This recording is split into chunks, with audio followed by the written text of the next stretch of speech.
A story starts with a bustling gathering place for humans, where all awakened humans gather. A cat cheerfully calls out to humans and asks them to check out what he is selling, then proudly shows a cherry tomato he is selling. A boy picks up the cherry tomato and checks it closely, then gives it back to the girl and walks off, disappointedly saying he was expecting some magical weapons or amazing potions that could help him in combat. The cat puts up a glaring expression and shouts that it's not an average tomato, telling them to take a closer look. The tomato is an item that can increase magic by 0.01 for 10 minutes. While the boy is reading the item description, the girl shouts, alarmed, "Wait, you can lose weight and it's 10 grams of fat per tomato." Everyone is stunned. They murmur, "How is it possible?" The cat says calmly, 0.05 dungeon coins per. Everyone cuts him off and shouts they will buy 200, no 250, no 300, and one person shouts he'll buy all of it. One person comes to the cat and asks about the origin of the tomato, and with a mischievous grin the cat says it's a secret. The story cuts to the cave where these tomatoes are grown. A person harvests a tomato and says to his rabbit friend that harvesting is finished for today and they can take rest. He shouts for the other rabbits to take rest as well, then starts squeezing the tomato into a cup. He asks his bee friend if he can have some honey, and the bee friend is happily more than willing to provide it, pouring honey into the jar. He shakes the bottle and opens it, then shares it with his rabbit friend and all the other rabbits on the farm. They gulp it down very quickly and announce, excitedly, that it is amazing. The system panel shows that it was an energizing tomato juice with honey. Every rabbit cheers up with the carrot cones. A quest pops up,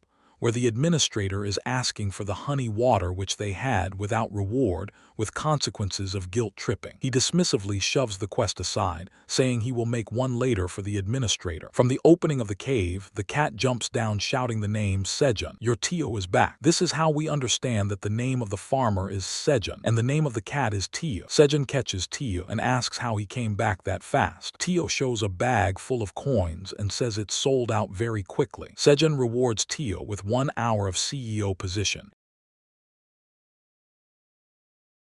Tio panics and says he needs to make more money, so he will be leaving right away after eating, and goes to the black bunny asking for weekly fish. The black bunny quickly gets to work and catches fish for Tio. The farmer thinks if he is missing something, then says he almost forgot and goes to write down some letters. It is a wall full of letters, and by looking at them, he says it's been 150 days. The black bunny climbs onto Sejun's shoulder. Tio joins them too, and Sejun thinks it's been 150 days since he got trapped in this cave in the dungeon. This is the survival story of him in the dungeon. He says firmly, "Let's start the work," and goes into the field. The story cuts to the city of Seoul. A long time ago, a tall 99-story tower appeared out of nowhere. 100 such towers appeared at the same time all around the world. Scientists investigated but found nothing useful and named them dungeons. One day, people began to come out of these towers. Reporters surrounded them and bombarded them with questions like how they were able to go inside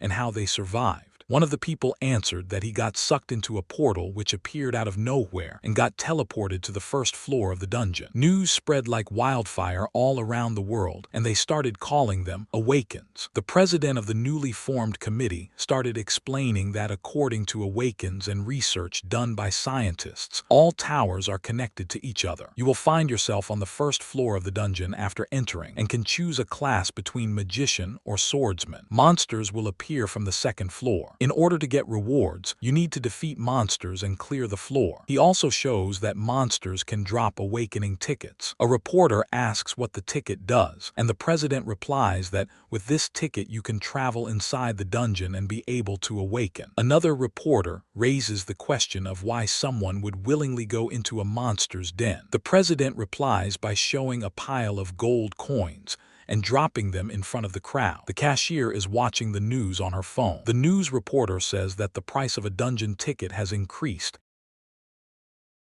The cashier says, frustrated, that the world is going out of control, as there are already many people on the waiting list to purchase a ticket, and now the price has increased. She continues asking who would be stupid enough to risk their lives to make a living with such an absurdly high-priced ticket. The young man is none other than Sejun, buying groceries, and he agrees with the cashier. While walking home, he checks his bank account and thinks that after clearing his student loan payments, he does not have money to afford a ticket, wondering when he will ever be able to afford one. Looking Looking at the dungeon tower, he thinks about whether he will ever get one. While walking and thinking, he flinches and tells himself not to be discouraged and that he can find a way to afford a ticket. He thinks he can save more, as he bought vegetables at a discount and can grow them at home to save on groceries. He thinks he learned some lessons from one of his idols and can grow a garden at home. He cheers up, thinking that if he is able to conquer the dungeon, he can propose to his idol and marry her. He laughs mischievously at the thought. While he is thinking all this, a dungeon portal starts appearing. He gets shocked and checks out the portal, thinking his time has come. He lights up at the sight of the portal, full of joy. The portal that was opening starts closing again. Sejin gets shocked and shouts out loud that the portal was supposed to suck him into the dungeon but is closing without him. He makes a run for it and jumps toward the portal. After some time, he crashes face first onto the ground. He lifts his head and checks if he is in the dungeon, then quickly gets up thinking he is inside. He gets shocked on seeing a cave. He shouts out loud as he remembers that according to other awakeners, the first floor should not be a cave. He keeps shouting, desperately asking where he is. The scene shifts to the tower. A shaking orb sits on a table. A dragon observes it and says the orb is shaking and has detected abnormal dungeon activity. With an angry face, the dragon says she needs to find out the cause, as it is her job as a dungeon administrator. I think we all know the abnormal activity. Subscribe for the next episode.